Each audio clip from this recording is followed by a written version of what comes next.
ಎಲ್ಲರಿಗೂ ಕೂಡ ನಮಸ್ಕಾರ. ನಾನು ನಿಮ್ಮ ಪ್ರೀತಿಯ ಆ್ಯಂಕರ್ ರೂಪಲತಾ. ಎಲ್ಲರಿಗೂ ಕೂಡ ಶಿವರಾತ್ರಿ ಹಬ್ಬದ ಹಾರ್ದಿಕ ಶುಭಾಶಯಗಳು. ಶಿವರಾತ್ರಿ ಹಬ್ಬದ ದಿನ ಶ್ರೀ ಕ್ಷೇತ್ರ ಧರ್ಮಸ್ಥಳ ತುಂಬ ಸುಂದರವಾಗಿ ಕಂಗೊಳಿಸ್ತಾ ಇದೆ. ಆ ಒಂದು ಶ್ರೀ ಕ್ಷೇತ್ರ ಧರ್ಮಸ್ಥಳದ ಮುಖ್ಯ ದ್ವಾರವನ್ನು ನೀವು ಗಮನಿಸ್ಬೋದೀಗ. ಲೈಟಿಂಗ್ಸ್ಗಳನ್ನು ಮಾಡಲಾಗಿದೆ, ತುಂಬ ಚೆನ್ನಾಗಿ ಕಾಣ್ತಾ ಇದೆ. ಹಾಗೆ ಅದರ ಒಳಗಡೆ ಹೋದಾಗ ದೇವಸ್ಥಾನವನ್ನು ನೋಡ್ಬೋದು, ಅಲ್ಲೂ ಕೂಡ ಲೈಟಿಂಗ್ಸ್ ಎಲ್ಲ ಮಾಡಿದ್ದಾರೆ, ಜಗಮಗಿಸ್ತಾ ಇದೆ. ಭಕ್ತರು ಸಾಗರೋಪಾದಿಯಲ್ಲಿ ಒಂದು ದೇವಸ್ಥಾನಕ್ಕೆ ಆಗಮಿಸಿರುವಂಥದ್ದನ್ನು ಕೂಡ ನೋಡ್ಬೋದು. ಪಾದಯಾತ್ರಿಗಳು ಸಾಕಷ್ಟು ಸಂಖ್ಯೆಯಲ್ಲಿ ಇಲ್ಲಿ ಬಂದಿರುವಂಥದ್ದು.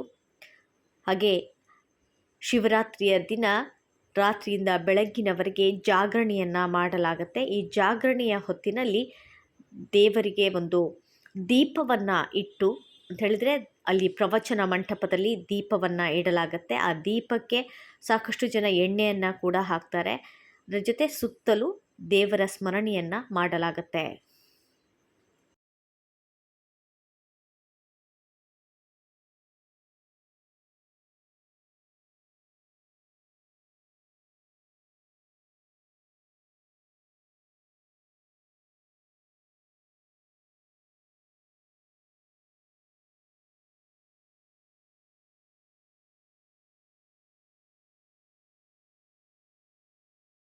ಓಂ ನಮಃ ಶಿವಾಯ ಶಿವಾಯ ನಮಃ ಅನ್ನುವಂಥ ದೇವರ ಸ್ಮರಣೆಯನ್ನು ಇಲ್ಲಿ ಮಾಡಲಾಗುತ್ತೆ. ಅಂದರೆ ರಾತ್ರಿಯಿಂದ ಬೆಳಗ್ಗಿನವರೆಗೆ ಜಾಗರಣೆಯನ್ನು ಇಲ್ಲಿ ಮಾಡಲಾಗುತ್ತೆ.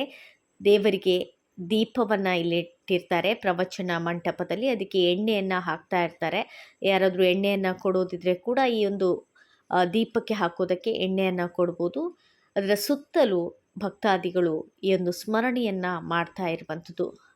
ಹಾಗೆ ನಾವು ಕೂಡ ಹೋಗಿದ್ವಿ, ನಾವು ಕೂಡ ಅಲ್ಲಿ ದೇವರಿಗೆ ಒಂದು ಸ್ಮರಣೆಯನ್ನು ಮಾಡಿದ್ವಿ. ದೇವರಿಗೆ ಕೈ ಮುಗಿಯುತ್ತಾ ಓಂ ನಮಃ ಶಿವಾಯ ಶಿವಾಯ ನಮಃ ಅನ್ನುವಂಥ ದೇವರ ಸ್ತುತಿಯನ್ನು ಕೂಡ ಹೇಳಿದ್ದೇವೆ.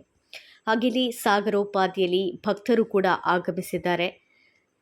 ಪ್ರತಿ ವರ್ಷ ಕೂಡ ಇಲ್ಲಿಗೆ ಪಾದಯಾತ್ರೆಯ ಮೂಲಕ ಭಕ್ತರು ಬರ್ತಾರೆ. ಅದೇ ರೀತಿಯಾಗಿ ಈ ವರ್ಷ ಕೂಡ ಸಾಕಷ್ಟು ಸಂಖ್ಯೆಯಲ್ಲಿ ನೋಡ್ತಾ ಇರ್ಬೋದು. ಈಗ ಇವರೆಲ್ಲರೂ ಕೂಡ ಪಾದಯಾತ್ರೆಗಳು ಬಂದಿರುವಂಥದ್ದು. ಅವರಿಗೆ ವಿಶೇಷವಾದಂಥ ಒಂದು ನೀರಿನ ವ್ಯವಸ್ಥೆ, ಊಟದ ವ್ಯವಸ್ಥೆ ಅದೆಲ್ಲವೂ ಕೂಡ ಇದೆ. ಹಾಗೆ ಒಂದು ತೇರನ್ನು ಕೂಡ ಇಲ್ಲಿ ಎಳೆಯಲಾಗುತ್ತೆ. ರಥೋತ್ಸವ ಕೂಡ ಈ ದಿನ ನಡೆಯುವಂಥದ್ದು. ಶಿವರಾತ್ರಿಯ ದಿನ ರಥೋತ್ಸವ ಇರುತ್ತೆ. ಅದು 1 ಗಂಟೆಯ ಸುಮಾರಿಗೆ, ಏನಾದರೂ ರಾತ್ರಿ 1 ಗಂಟೆಯ ಹೊತ್ತಿಗೆ ನೆರವೇರುವಂಥದ್ದು. ಹಾಗೆ ಇಡೀ ಧರ್ಮಸ್ಥಳ ಜಗಮಗಿಸ್ತಾ ಇದೆ ಅಂತಲೇ ಹೇಳ್ಬೋದು. ಯಾಕಂತ ಹೇಳಿದರೆ ಶಿವರಾತ್ರಿಯ ದಿನ ಆದ್ದರಿಂದ ಸಾಕಷ್ಟು ಜನ ಕೂಡ ಇದ್ದಾರೆ. ಲೈಟಿಂಗ್ಸ್ಗಳಿಂದ ಕಂಗೊಳಿಸ್ತಾ ಇದೆ. ಒಂದು ಹಬ್ಬದ ವಾತಾವರಣವನ್ನು ಶ್ರೀ ಕ್ಷೇತ್ರ ಧರ್ಮಸ್ಥಳದಲ್ಲಿ ನೀವು ನೋಡೋದಕ್ಕೆ ಸಾಧ್ಯ ಆಗತ್ತೆ. ಸಾಕಷ್ಟು ಸಂಖ್ಯೆಯಲ್ಲಿ ಭಕ್ತರು ಕೂಡ ಇಲ್ಲಿಗೆ ಬಂದಿರುವಂಥದ್ದು ಆಗಿದೆ. ಹಾಗೆಯೇ ಊರಿನವರು ಕೂಡ ಬಂದಿದ್ದಾರೆ, ದೇವಸ್ಥಾನಕ್ಕೆ ಬರ್ತಾರೆ, ದೇವರ ದರ್ಶನವನ್ನು ಮಾಡ್ಕೋತಾರೆ. ಈ ವಿಡಿಯೋ ನಿಮಗೆ ಇಷ್ಟ ಆಗಿದರೆ ಲೈಕ್ ಮಾಡಿ, ಶೇರ್ ಮಾಡಿ ಹಾಗೂ ಸಬ್ಸ್ಕ್ರೈಬ್ ಮಾಡಿ, ಕಮೆಂಟ್ ಕೂಡ ಮಾಡಿ.